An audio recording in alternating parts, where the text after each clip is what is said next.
اگر میں اس ضرب کی وجہ سے شہید ہو جاؤں تو اس کو بھی صرف ایک ہی ضرب لگانا، اگر ایک ضرب سے یہ بچ جائے تو اس کو آزاد کر دینا، اگر اس ایک ضرب سے یہ مر جائے تو میرے قاتل کے جسم کی بے حرمتی نہ کرنا، اس کے غسل و کفن کا اہتمام کرنا، اس کے جسم کے حصے نہ کاٹنا، کیونکہ میں نے اللہ کے رسول سے سنا کہ اللہ ایسے انسان پہ لعنت کرتا ہے جو مرے ہوئے انسان کے جسم کے حصے کاٹ کر اس کی توہین کرتے ہیں۔ پھر آپ فرمانے لگے، حسن آؤ نماز پڑھاؤ۔ امام حسن علیہ السلام نے نماز فجر پڑھائی اور پھر امام علی علیہ السلام کو اپنے گھر کی طرف لے کے جانے لگے۔ آپ کے مقدس خون سے آپ کی سفید داڑھی سرخ ہو چکی تھی اور زہر میں ڈوبی ہوئی تلوار کا زہر آپ کے جسم میں پھیلنے لگا تھا۔ امام علی علیہ السلام جیسے ہی اپنے چاہنے والوں کے ساتھ اپنے گھر کے قریب پہنچے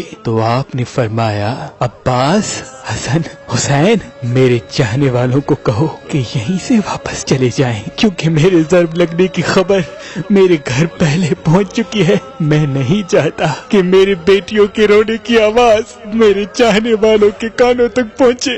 تمام صالحین کو اپنے اپنے گھروں کے لیے واپس پلٹایا گیا۔ امام علی علیہ السلام جیسے ہی گھر پہنچے تو بی بی زینب و ام کلثوم رونے لگی، گھر میں کوہرام برپا ہو گیا۔ آپ نے فرمایا، گھبراؤ نہیں، اللہ کے ہر فیصلے میں مصلحت ہوتی ہے۔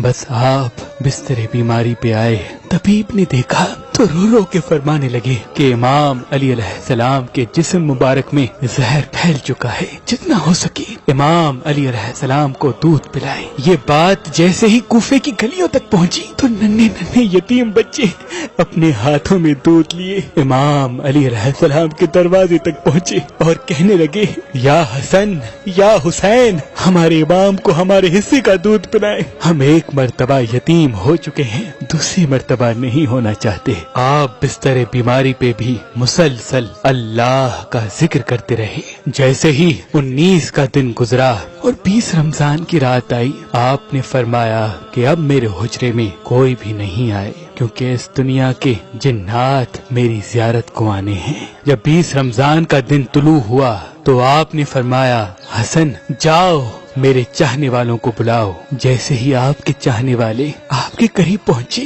وہ دیکھیں امام علی علیہ السلام کا چہرہ مبارک پورے جسم میں زہر پھیلنے کی وجہ سے زرد ہو چکا ہے۔ آپ نے فرمایا، پوچھو، آج بھی علی تمہارے ساتھ ہے، میں زمین کے رستوں سے زیادہ آسمانوں کے رستے جانتا ہوں، پوچھ لو، کیونکہ جب تم اپنی آنکھوں سے مجھے نہیں دیکھ پاؤ گے تو بار بار پچھتاؤ گے کہ کاش کچھ اور پوچھ لیتے۔ آپ کے عقیدت مند زارقطع رونے لگے۔ کسی نے آپ سے سوال کیا، کسی نے آپ سے جواب لیا، کوئی صرف آپ کی زیارت کرتا رہا۔ جب سارے لوگ چلے گئے تو پھر آپ نے فرمایا، حسن ہمارے پورے خاندان کو جمع کرو۔ جب سارے خاندان کے افراد آ گئے، آپ فرمانے لگے، اب اس خاندان کا وارث حسن ابن علی ہے، جو حسن کہے وہ تم سب ماننا۔ اور امام حسن سے فرمایا، اے میرے بیٹے حسن، اپنے نانا کی صلح حدیبیہ کو یاد رکھنا، جہاں تک ہو سکے انسانوں میں امن اور محبت کا خیال رکھنا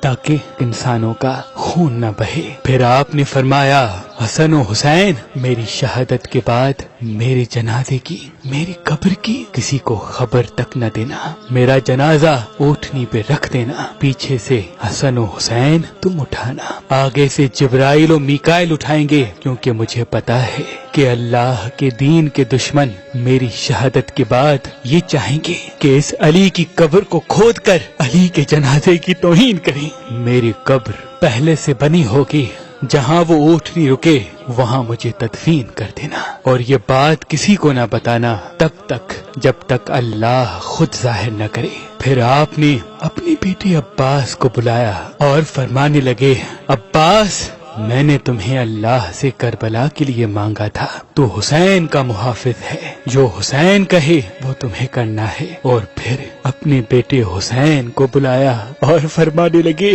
حسین، تمہاری شہادت کی خبر تمہارے نانا نے تمہاری پیدائش کے وقت ہی سنا دی تھی۔ حسین، تمہیں کرب و بلا میں 3 دن کا بھوکا پیاسا رکھ کے قتل کیا جائے گا، تمہارے بچوں کو، بھائیوں کو، ساتھیوں کو تمہارے سامنے ہی مارا جائے گا۔ حسین، حسین، تمہاری لاش پہ گھوڑے دوڑائے جائیں گے، تمہاری شہادت کے بعد میری بیٹیوں کو، تمہاری بہنوں کو، ہمارے گھر کی عورتوں کو اسی کوفے اور شام میں پھرایا جائے گا، ان کو پتھر مارے جائیں گے۔ حسین، جب تمہارا آخری وقت ہو اور الوداع کہنے بیبیوں کے خیمے میں آؤ تو اپنی بہنوں کے بازو چوم کے یہ کہنا کہ بابا نے کہا تھا کہ اسلام کے لیے ہر غم سہنا اور اسلام کے پرچم کو ہمیشہ بلند رکھنا، ہر موڑ پہ اللہ کے رسول کی نبوت کی گواہی دینا۔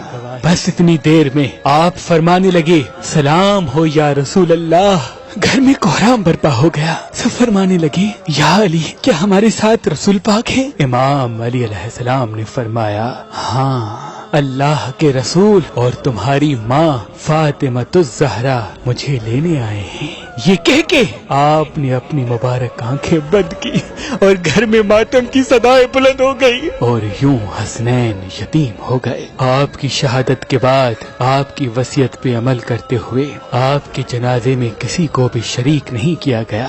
آپ کا جنازہ پیچھے سے حسن و حسین نے جیسے اٹھایا تو آگے سے جبرائیل اور میکائیل اٹھانے لگے اور ایک نورانی اونٹنی پہ سوار کر دیا۔ حسن و حسین جبرائیل و میکائیل کے علاوہ کسی کو خبر تک نہیں، خاموشی سے اس اٹھنے کے پیچھے چل ہی رہے تھے کہ جیسے ہی کوفے سے تھوڑا سا آگے گئے، ایک چمکیلے پتھر پہ وہ اونٹنی رک گئی۔ اس پتھر کو ہٹایا گیا تو وہاں ایک قبر پہلے سے ہی بنی ہوئی تھی اور اس پہ لکھا ہوا تھا کہ یہ قبر اللہ کے نبی نوح نجی اللہ نے بنائی ہے، اللہ کے اس ولی علی کے لیے جس کے صدقے میری کشتی کو نجات ملی۔ سلام ہو شیر خدا، اللہ کے ولی، اللہ کے گھر میں پیدا ہونے والے، اللہ کے گھر میں شہید ہونے والے مومنوں کے امیر علی ابن ابی طالب پر، علی ابن ابی طالب پر۔